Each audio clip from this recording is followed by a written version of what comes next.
I'm glad you gave me a chance. I always think it takes people with similar tastes to sustain a pleasant conversation.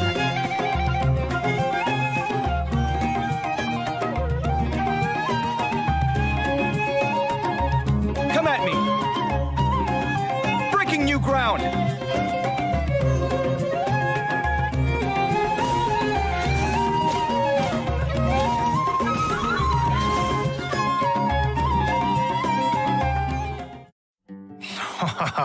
Cool. Nice. Okay. Did you see him make Dendro cores explode on command? That'll be useful for me. Yeah, that was crazy. And the toolbox, he has some cool accessories. I am jealous. Oh yeah, I'm loving those animations. Super cool. Okay, so since Kaveh has some connections with Dory, I'll introduce him. Kaveh is an architect and has this keen sense for beauty and the arts that he's developed ever since he was a child. Not to brag or anything, but his magnum opus is the Palace of Alcazar, which is crazy coincidence where Dory lives. And his designs not only provide the required functionality, but also greatly incorporate his own artistic taste, making them feel unique and noteworthy. Well, he sounds like a genius, so he must be pretty successful. Yeah. Well, he doesn't quite lead the life of success and carefree spending like you might imagine. It's actually kind of the opposite. He hardly has enough more to survive. Mood. Okay, so he's broke. Interesting. Why's that? Well, it kind of comes down to Kaveh's personality. He's a very perceptive person, so he has this sensitive and delicate side to his character. He also has a strong sense of empathy and can understand the emotions and thoughts of different people, which may actually be one of his sources of artistic inspiration. For example, when someone is trying to sell something to Kaveh, all they have to do is make up some story about how the proceeds go to helping poor children, and he'll practically hand over his mora, like all of it. Wow, what a nice but gullible guy. Yeah. And on top of that, he doesn't limit himself with the cost of construction. And take the Palace of Alcazar as an example.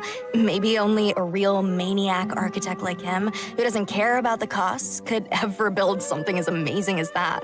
So you gotta respect him for that. Yeah. But it's probably these kinds of situations that have made him become roommates with Alhaitham. But aren't Alhaitham and Kaveh polar opposites? We see them bicker all the time. About what? Well, Kaveh thinks that Alhaitham lacks feelings for others and always disagrees with his point of view.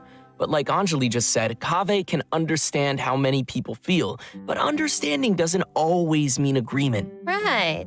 Yeah, I think we're starting to understand Kaveh's character a little better now. So next we can move on to some of his talents.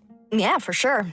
As an architect, Kaveh can help everyone save some materials when creating furnishings, and his mapping abilities might come in handy during battle. As a unique and creative designer, Kaveh must always bring tools with him. His toolbox, named Marak, not only provides Kaveh with tools, but also has many interesting uses.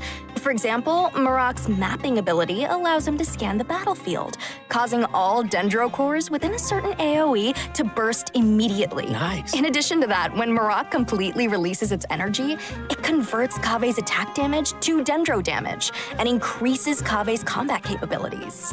Okay. You don't need to worry about triggering all those Dendro cores at the same time. Kaveh won't be hurt by them. In fact, one of Kaveh's talents actually causes him to recover a set amount of HP when he takes damage from a Dendro core.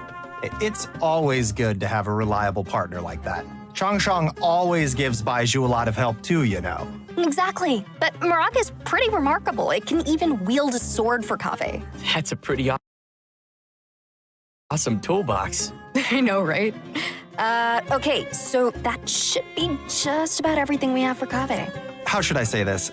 I think his character has more depth than we expected. Well, he is a distinguished architect from the Nation of Wisdom, so we shouldn't underestimate him. Yeah, Kaveh will be appearing in the main event for version 3.6, so maybe we give some details about that next? Oh, okay.